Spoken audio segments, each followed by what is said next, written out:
What's up, guys? I'm the Coffee Bean GM. This is episode 2 of this little ongoing inspirational adventure prep session series, whatever the hell you want to call it. So, if you haven't watched the first part, it's basically about where to glean some inspiration from, how to get some ideas, and where to go from there. This video is going to be showing you what I ended up choosing, what I'm going to do with it, and how I'm going to start putting this together to create a one-shot adventure for the OSG. Now, if you're following through this playlist and kind of playing it from the top, you might have heard a song that most probably 99% of the people out there should be able to recognize. It's quite the popular, or quite the cult classic, if you will. So, as you can guess, my one-shot is going to be based on the Ghostbusters. Now, not that new one with all the ladies and stuff. Not that it was a bad movie, but yeah, it wasn't too bad. But I'm going to go back to, the 1980s, what was it, 84, 85, when the original Ghostbusters came out. And Ghostbusters 2, and that was pretty decent. I was a big fan of the cartoon back in the day. There was one I remember where they were like on the ghost ship in the Bermuda Triangle, and that was really a kick-ass episode. But in this case, I'm just going to go rip straight from the movie. I want to have a sort of a horror, maybe a little bit of comedy in there. That's kind of up to the players, but it's generally a more horror genres sort of themed one-shot where the characters are called upon to hunt down a ghost, trap it, and maybe somehow get information or do something with it. So, what are we going to do from here? Well, the first thing I'm going to do is I grabbed the synopsis from, actually I just grabbed it from Wikipedia since it was real quick and easy, of the Ghostbusters movie, the original one. I'm going to take a quick look through that, going to highlight some areas, something that, things that I want to grab from this movie, or ideas, themes, scenes even, and grab those and put them into my adventure.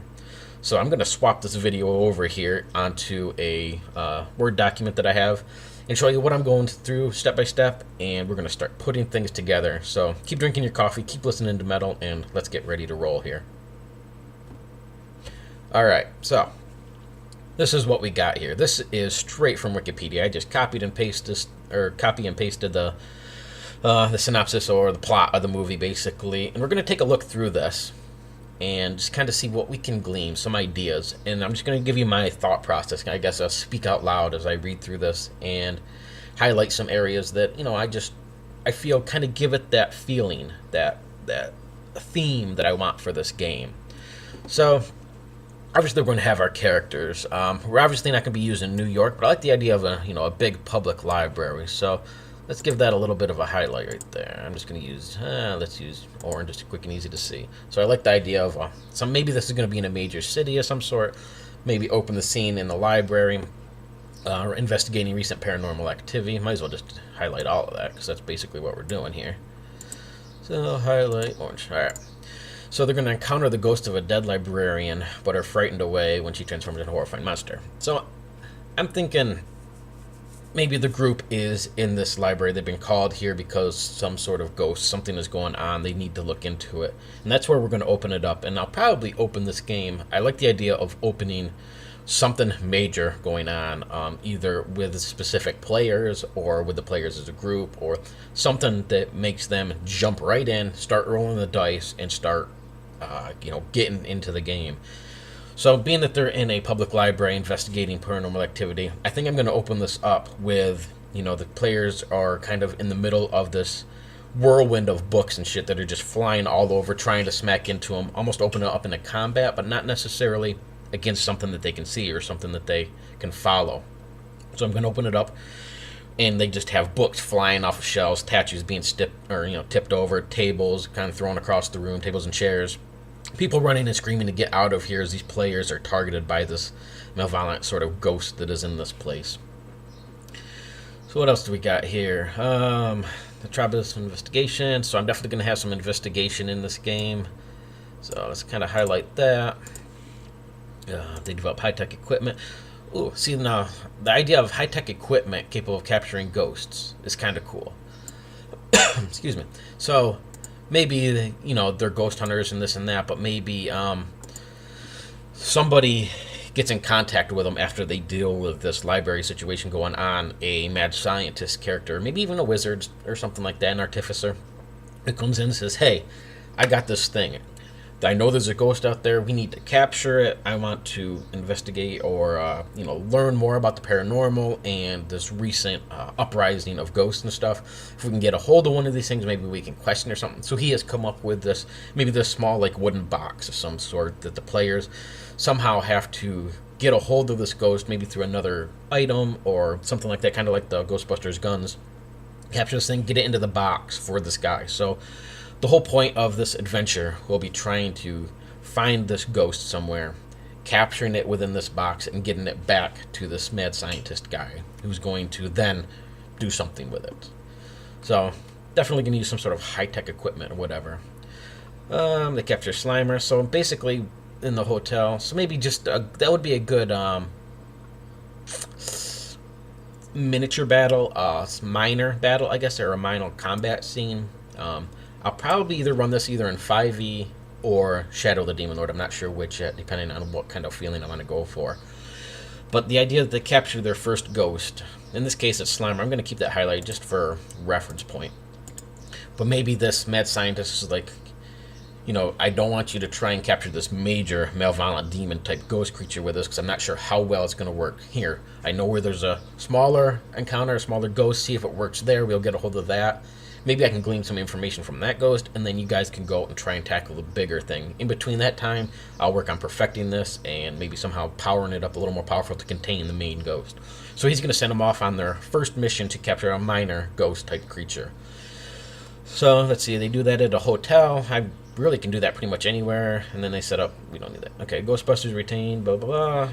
Okay, so the next thing is haunted by a demonic spirit. Let's make this demonic spirit this main big ghost creature that the players need to capture. That's their ultimate goal, per se. So we're going to highlight that.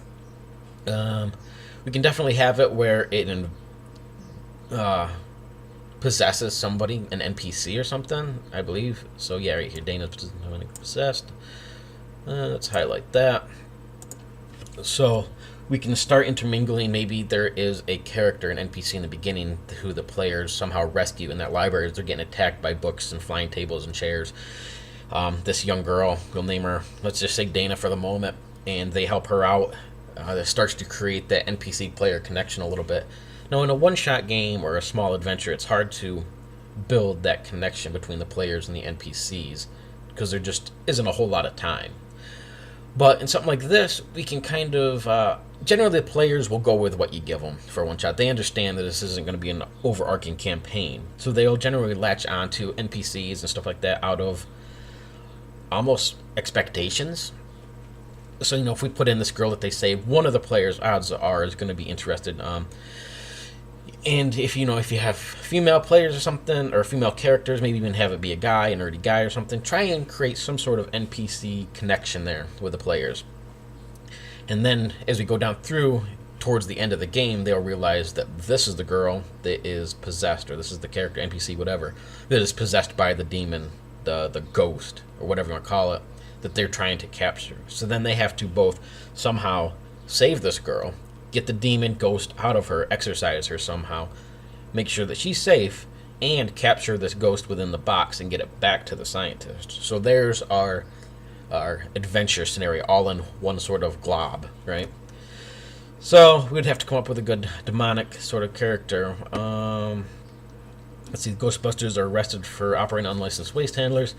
So the idea here, basically, let's highlight that part. We want to have another NPC that comes through who is sort of a pain in the ass. Maybe a rival to the scientist or a city official, something like that. She starts harassing the player, saying that, it's because of them that all these ghosts are starting to crop up. There's been more possessions in the city, more demonic activity, and they're, in turn harassing these players and stuff. And maybe it's a higher up person who trying to eliminate these guys or trying to stop the players from following through. It could be both for monetary gain. Maybe this guy is running for office or something, and with everything that's going crazy around here, he's blaming the NPCs, make them look bad. Sort of like that Jonah Jameson and Spider-Man sort of thing. You could also, maybe it's just, like I said, a rival of the scientist who wants to capture this creature for himself somehow, do something with it. It could be a cult or a cable leader who is worshiping this demon or these ghosts as some sort of godlike figures, who then in turn are trying to stop the players from destroying their god. So, a bunch of ideas there. I'll kind of hammer one home as we get going through this. But definitely we're going to have, basically what it's doing is it's creating another combat scene or encounter, roleplay even, depending on the situation, that hinders the PCs in their goal. So as they're trying, they find out that, this Dana girl is possessed by this demon. They know they got to get to her, save her. On their way there, they're hauling ass trying to get to this place to stop whatever's going down. And then they get ambushed by, this mad scientist rival or this political leader or one of these cultists or something like that who are trying to stop them. So it causes things to take a little bit longer. It creates a delay in their frantic moment trying to save this girl. Kind of heightens the mood a little bit. It also, main thing, especially if you're looking at 5e, is it helps deplete resources, which is a big one. So that end combat scene with this ghost, players are already a little bit banged up, already used some of their resources, and are not at full health. That's very important. Is there anything else in here we want to do? Let's see.